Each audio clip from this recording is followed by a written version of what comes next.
In an interview with Larry Madowo, DAVIDO discusses his new album and the tragic loss of his 3-year-old son lfeany. The full interview airs in mid-April on CNN's African Voices Changemakers. The situation that happened, and I know you don't want to talk about it because it's a difficult situation, anybody would understand. But how did that influence the music you're making and taking time away after a personal tragedy to be able to come back and face the world again? The album, to me, had 3 phases. You know what I'm saying? Before my son passed, we finished the album. The album was done. You know what I'm saying? Even like most of the songs that we didn't come to make this album like, oh, we're sad.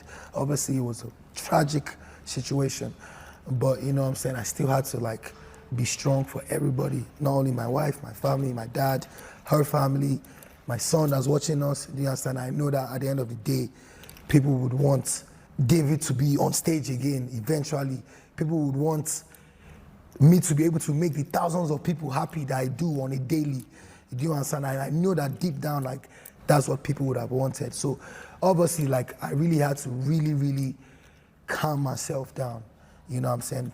Take a step back. And this has showed me that I was really born to do music. Do you understand? Because this situation will break anybody. I don't care how talented you are. I don't care how you love it. So this situation has shown me that for us to be able to come back and regroup ourselves, gather ourselves, and be strong enough to deliver this record, I feel like that's what we're here to do. That's what we're brought to do in this world.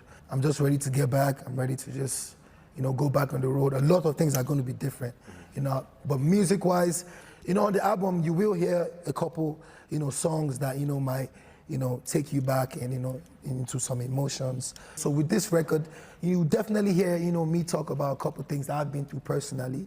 But you're also gonna dance. You're also gonna, you know, smile. You're also gonna, you know, hear some cheeky songs. You're also going to hear some songs that you'll be like, yo, David is stubborn. You're also going to hear some songs where it's everything. You know what I'm saying? It's everything. Like I said, we took our time. And yeah, we're ready for the world to hear it. It's incredibly brave that you're out here performing again, making music, going back on tour. I think you must have seen the outpouring of support from around the world, people that just enveloped you in love, because no one can imagine the tragedy and the loss of somebody's own child. And I think people, your fans around the world have been waiting for this moment. Bro, like, one thing that I'd say has helped, it was the support, you know what I'm saying, from everybody. Like, I've had people that I haven't spoken to in years, and it's just, you know, nobody would want that. And everybody knows that me and Chioma didn't deserve that. If anybody in the world even like kind of deserved that thing, like, we didn't deserve that. Because everybody's heart broke for you and for Chioma. So we just, you know what I'm saying, like, personally with me, like, the support that I got from people was one of the things that helped me stand up again. I remember I couldn't open my Instagram for like 3 weeks. I was like, on my one day I was like, yo, bring my phone, let me just check it.